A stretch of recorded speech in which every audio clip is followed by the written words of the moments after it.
Welcome to Nightmare Narratives. If you like real horror stories like us, please subscribe and like the video. Enjoy. Wind howls like an eerie lament.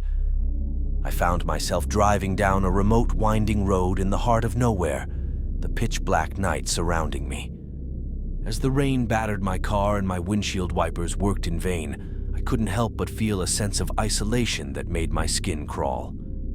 In the distance, I noticed a solitary figure on the side of the road. Drenched and shivering, they seemed to emerge from the shadows. Against my better judgment, I decided to pull over to offer assistance. The hitchhiker, with hollow eyes and an eerie, unsettling smile, climbed into my car. Their presence sent a shiver down my spine, but I pushed my unease aside, attributing it to the gloomy night and the loneliness of the road. We exchanged pleasantries, and they introduced themselves as John. As we continued down the desolate road, John's conversation grew stranger. He spoke of distant places and people I'd never heard of, their words taking on an otherworldly quality. The rain continued to drum on the roof of my car, and I could feel my heart pounding in my chest. My headlights illuminated the darkness, revealing glimpses of a desolate forest on either side of the road. John's unsettling stories only heightened my unease. Suddenly, John fell silent and turned to face me. His eyes, once hollow, were now filled with an intensity that sent chills down my spine. With an unnerving smile, he whispered, "You've been so kind to pick me up, but now I need to show you something." The hairs on the back of my neck stood on end as he instructed me to turn onto an even narrower, unmarked road. My instincts screamed at me to refuse, but I couldn't find the words. Fear had me in its grip. We arrived at an abandoned, dilapidated house in the heart of the forest. John urged me to get out of the car and follow him inside. As I entered, an overwhelming sense of dread washed over me. The walls of the house were adorned with strange symbols, and the air was thick with a malevolent energy. In the center of a dimly lit room, there was a sinister-looking altar. John, his eyes now blazing with an eerie fervor, muttered incantations in a language I couldn't understand. Panic coursed through me as I realized I was trapped in a place I could never have imagined. I'll never forget the feeling of utter helplessness as I stood in that decrepit house, my heart pounding in my chest. The rain continued to fall, and the wind howled outside, as if nature itself bore witness to this bizarre and horrifying ritual.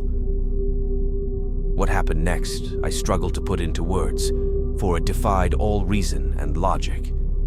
It was a nightmarish sequence of events, a descent into the unknown that left me questioning the boundaries of reality. All I know is that I managed to escape, but the memory of that harrowing night with John, the midnight hitchhiker, haunts me to this day. The sinister gas station.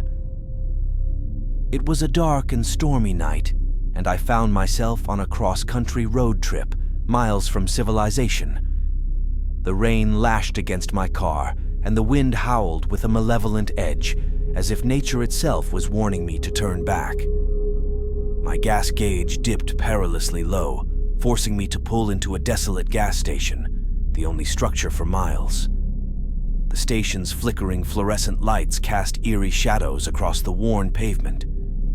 The attendant, an older man with sunken eyes and a grim expression, stared at me as I filled my tank. His gaze was unsettling, like he knew something I didn't. An uncomfortable silence hung in the air. After completing my transaction, I stepped inside to pay. The interior of the station seemed frozen in time, with dusty shelves of outdated snacks and faded posters. The atmosphere was oppressive, and I couldn't shake the feeling that I was being watched. As I approached the counter, the attendant's lips curled into a faint, sinister smile. He handed me my change, his touch icy, and muttered something in a language I couldn't understand. It sent a chill down my spine, and I quickly made my exit, eager to leave that unsettling place behind. Back on the road, I tried to put the bizarre encounter out of my mind. However, I couldn't ignore the sense of foreboding that lingered. I was miles away from the nearest town, with only the road and the relentless storm for company. As the night wore on, the rain showed no sign of letting up, and the darkness outside grew oppressive. I couldn't shake the feeling that I was being followed, that something sinister was closing in on me. I glanced in my rearview mirror and saw the silhouette of a vehicle, its headlights dimmed, but unmistakably tailing me. Panic set in as I realized I was being pursued by an unknown and malevolent presence. My heart raced as I sped down the desolate road, desperately seeking refuge. The storm raged on, and my pursuer showed no signs of relenting.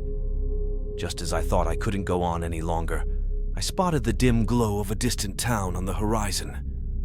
With every ounce of strength and determination, I pushed my car to its limits, racing toward the safety of civilization. The pursuing vehicle fell back, and I finally reached the town. I pulled into the nearest police station, my heart still pounding with fear. The officers listened to my account with a mixture of concern and disbelief. They assured me they would investigate the gas station and my pursuer, but I couldn't shake the feeling that I had stumbled into something dark and sinister that night, something beyond the ordinary.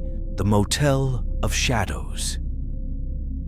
During a brutal snowstorm, I found myself seeking refuge at a remote motel with a grim reputation. The blizzard raged outside, and the world beyond the motel's windows was swallowed by a relentless whiteout. The flickering neon sign cast an eerie glow, and the front desk clerk's gaze held a hint of unease as he handed me the room key. The room itself was a small, dimly lit chamber with a queen-sized bed and tacky wallpaper that seemed to have witnessed decades of secrets. The carpet, a faded shade of red, was worn and threadbare. As I settled in for the night, I couldn't help but feel a sense of isolation that weighed heavily on me. As the snow continued to fall, I attempted to contact my boyfriend, Todd, using FaceTime, but the motel's Wi-Fi was unreliable at best. Our conversation was plagued by freezing screens and garbled voices. Frustrated and feeling utterly alone, I decided to send him a text instead, assuring him of my safety.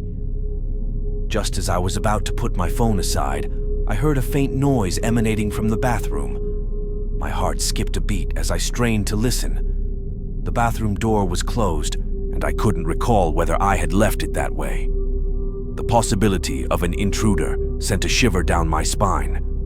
I texted Todd, telling him that I had heard something in the bathroom, and he immediately shared my concern. However, the prospect of confronting a potential intruder on my own was daunting. I realized that I had run to the front desk without locking the door to my motel room, a lapse that gnawed at my nerves. With Todd's guidance, I carefully approached the bathroom door, my phone's flashlight illuminating the way.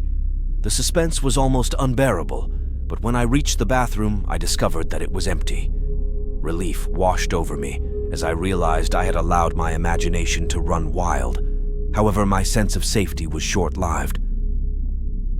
As I returned to the main room, I noticed something outside my window, footprints in the snow, leading from a car that had once been parked outside the motel to my door. It was clear that someone had been watching, waiting, and they were no longer in the vehicle. My heart raced as I realized I was not alone in this remote motel.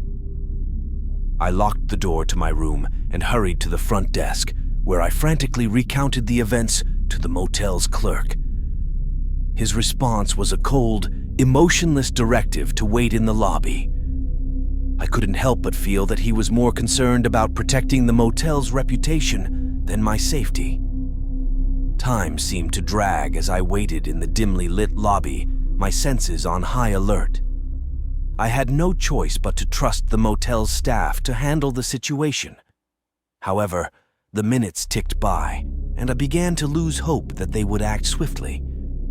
To my surprise, the motel's front desk clerk was joined by a towering, non-English-speaking associate who seemed to understand the urgency of the situation. They conferred in a language I couldn't comprehend, and while I couldn't decipher their words, the gravity of the situation was evident. I watched in anticipation as they gestured for me to accompany them to a different room, one that was further from the scene of the intrusion. It was clear that the motel's staff wanted to move me to a safer location, away from the lurking danger. The memories of that harrowing night at the motel still haunt me, and I can't help but wonder about the sinister forces that seem to converge upon that remote and isolated place. It's a story I can't forget, one that has left me questioning the shadows that lurk beyond the ordinary.